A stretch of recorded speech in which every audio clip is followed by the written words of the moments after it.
Na live do Análises Renais, o Renan Santos comentou o encontro entre Nicolas Ferreira e Renato Trezoitão. Acho que foi ontem, né, o Renato Trezoitão, que é um crítico contumaz do bolsonarismo, que vive brigando com os Bolsonaro, brigou com o Alan dos Santos. Ele se encontrou com o Nicolas, tiraram fotos juntos e tal.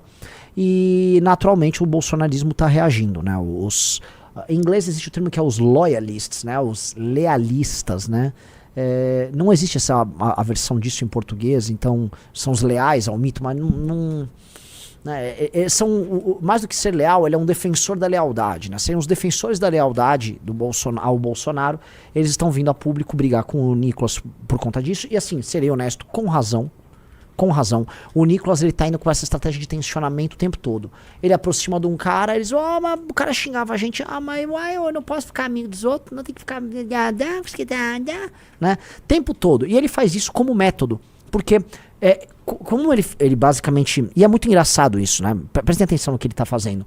Os bolsonaristas defendem liberdade de expressão irrestrita, como discurso, tá? Eles não defendem liberdade de expressão irrestrita. Quando teve o cancelamento do Monark, lá naquele episódio do nazismo, não sei o quê, o Kim Paim ficava vindo a público atacando eles, tá? Assim, os bolsonaristas queriam o cancelamento do Flow Podcast, sim, tentaram destruir como pudessem o Flow Podcast. O argumento era que o Flow Podcast era, sei lá, do MBL, ou pertencia ao MBL. Eles tinham um monte de argumento vagabundo e vazio. Então eles cancelaram o Monarca na época. Bolsonaristas cancelaram. Então nunca teve esse papo de liberdade de expressão, mas eles gostam de comprar esse discurso. O problema é que eles compram esse discurso enquanto ficam exigindo da parte dos seus membros, né, uma espécie de uma fidelidade canina e uma impossibilidade de diálogo ou associação com qualquer um que não, vamos dizer, declare submissão ao Bolsonaro. O que eu não vejo tantos problemas, mas se você tirar naturalmente o véu de hipocrisia, né, tira o véu de hipocrisia e fala, cara, ele é um inimigo político e ponto, não pode, e eu, cara, eu não sou exatamente um primor aí da liberdade de expressão, beleza, façam isso, bolsonaristas, acho que é mais do game. E eu acho que aí não tem nem problema. Eu acho que ficar apontando que um cara tá agindo de maneira lisa, tá? É importante porque o que o Nicolas tá fazendo é isso. E tem método. Veja, o que o Nicolas tá fazendo ele tá fustigando o tempo todo. E ele tá sempre obrigando os Bolsonaro a terem que ir atrás dele e falar, isso tá errado, isso tá errado. Uma hora eles começam a parecer chatos e persecutórios.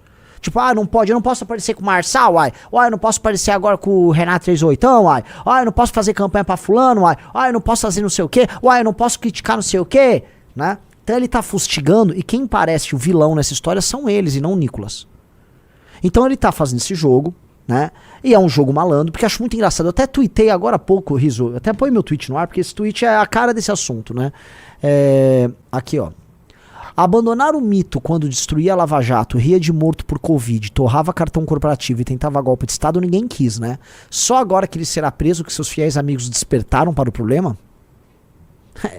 Né? Ou seja, durante todos os erros e crimes cometidos pelo Bolsonaro, essa galera ficava assim, ó, pelo contrário, eles vinham a público defender o Bolsonaro. Então nunca foi sobre o Bolsonaro errar, ou sobre o Bolsonaro ser autoritário, ou se o Bolsonaro tinha um comportamento A, B ou C, imoral em muitos termos, nunca foi sobre isso. É sobre o Bolsonaro perder poder e não precisar ficar vinculado a ele. É isso que tá rolando. É sobre não precisar ficar vinculado vamos dizer, à estrutura de poder de um Bolsonaro declinante.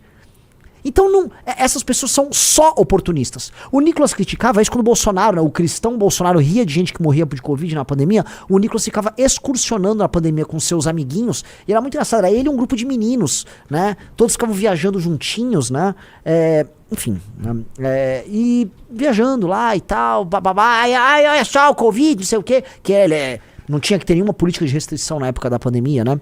Aí, quando o Bolsonaro tentava golpe de Estado, quietinho, pelo contrário, fez a campanha pra deputado e fingiu que nada aconteceu e tal. Quando o Bolsonaro traiu Lava Jato, PGR, PT, tudo aquilo lá, né? E agora, agora ele vai lá se rebelar, e é uma rebelião que não é uma rebelião, né, olho no olho. Bolsonaro não concorda. Não, é uma rebelião que fica jogando. Já tem essa manifestação inútil, que é uma manifestação pró-corrupção organizada por eles pro dia 16 de março. Aí ele vai na manifestação, vão gritar imbrochável, e ele vai ficar nisso. E é um jogo de puta, é um jogo de puta que esses caras fazem entre si, né? E eles aceitam, porque o bolsonarismo sempre aceitou quem fizesse isso conquanto puxasse o saco do Bolsonaro. O problema é que a relação de poder muda, aí o caráter deles começa a aflorar. E é isso que eles vão fazer, eu já falei pra vocês. Esses caras, justamente essa ala que mais fustiga o Bolsonaro, conta com o investimento do Valdemar. Então o Valdemar tá investindo neles porque o futuro tá neles. Porque o vínculo que esses caras querem ter não é com o Bolsonaro. É sim com um partido que lhes dê possibilidade de concorrer a grandes cargos e estrutura para ser montada através de máquinas nesses estados. Portanto, para eles, é muito melhor uma relação futura direta com o Valdemar e pro Valdemar a mesma coisa com eles, sem depender de um atravessador que é o Bolsonaro. Ponto. Ponto. É tão óbvio o que está sendo dito, né? É tão claro o que está sendo dito, mas os bolsonistas não percebem, né? Entre todos, né? O fã de um e o fã do outro. Então eles estão agora sendo consumidos numa briga, que é uma briga que, assim, sempre foi alertada, né? Eles gostam de, né, usar referências antigas e tal. Então vamos usar um bom e velho ditado popular: casa que falta pão, todo mundo briga e ninguém tem razão. Né? Ou seja, começa a faltar o voto por conta da rejeição ao Bolsonaro, começa a faltar a imagem positiva, o saldo positivo de imagem que o Bolsonaro gerava para eles, aí começa, né, farinha pouco meu pirão primeiro também, né? Então assim, ó, começa a restringir, eu tenho que pensar em mim. Então, esse é o game.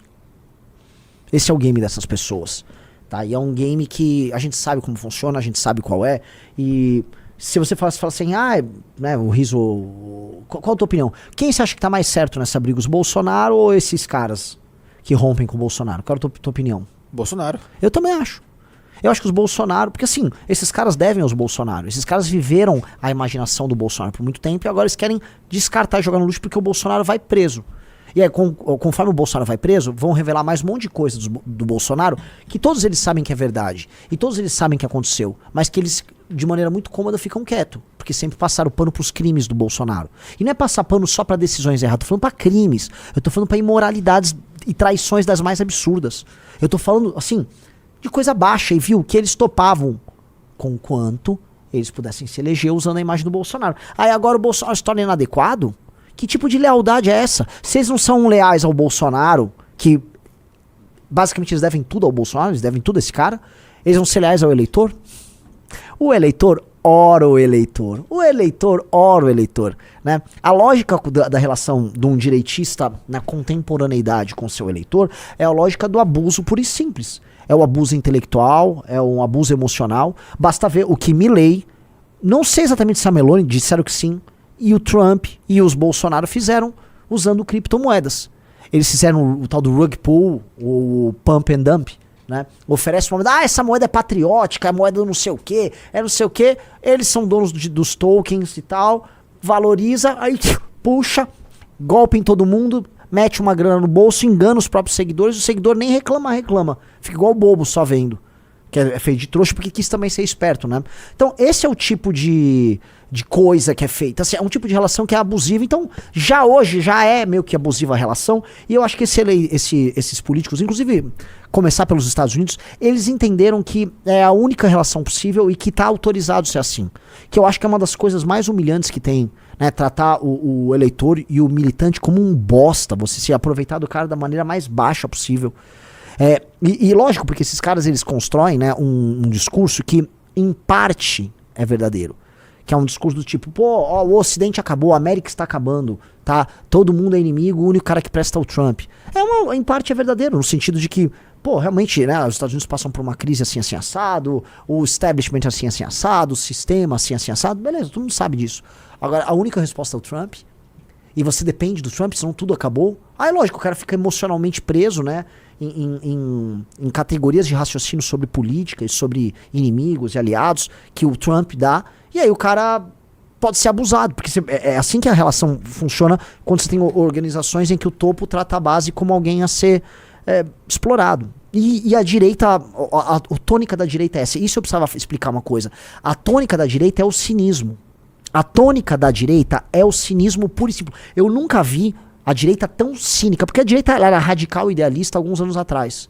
Tinha um idealismo exagerado que se mesclava com um radicalismo. Mas esse idealismo se baseava em fake news, tinha tudo. Mas tinha uma sinceridade no discurso. Hoje não, hoje a direita, como um todo, tô falando fora do Brasil, ela embarcou num cinismo, num monumental cinismo, em jogos de poder bem escancarados. Então o que está acontecendo, por exemplo, nessa relação Putin e Trump, tá? E a forma como isso está acontecendo, essa forma como os Estados Unidos está revertendo o papel dele global e histórico, né? Os Estados Unidos como defensor, vamos dizer, de um mundo globalizado, liberal, né? A ideia de democracia com sistema econômico, de capitalismo, mercado e tal. Isso se alterar do nada, abandonar os aliados do nada, sair fazendo, vamos dizer, um jogo de cartas marcadas com o Putin em muitos termos, fazer o que está fazendo com a Ucrânia. Tudo isso é um cavalo de pau muito grande que está sendo dado, e é um cavalo de pau que vai comprando discursos por conveniência e que não esconde que está sendo cínico e usando o discurso de conveniência. A gente está vendo a repercussão disso aqui, né? Quando vocês estão vendo, basicamente assim, vários influenciadores bolsonaristas que tinham a bandeira da Ucrânia no nome, eles agora são pró-Rússia. Você tá vendo vários, aquele porquinho da Índia, aquele sujeito rosado patético, o Leandro Russo, um débil mental completo. Agora ele é um defensor do Putin, né? Ele tá lá, e agora o Zelensky do nada é o maior inimigo do mundo. Você parou pra pensar? Esses caras sequer discutiam esse tipo de assunto. Do nada entra o Trump entra, começa a aplicar nova política externa, e do nada os bolsonistas do Brasil, não, gente, o Putin tem um ponto. Qual foi o momento de inflexão? O momento de inflexão foi o Trump começar a executar esse tipo de política e o bolsonarismo se vincular ao governo Trump como satélite deles no Brasil, que é o que esses caras são.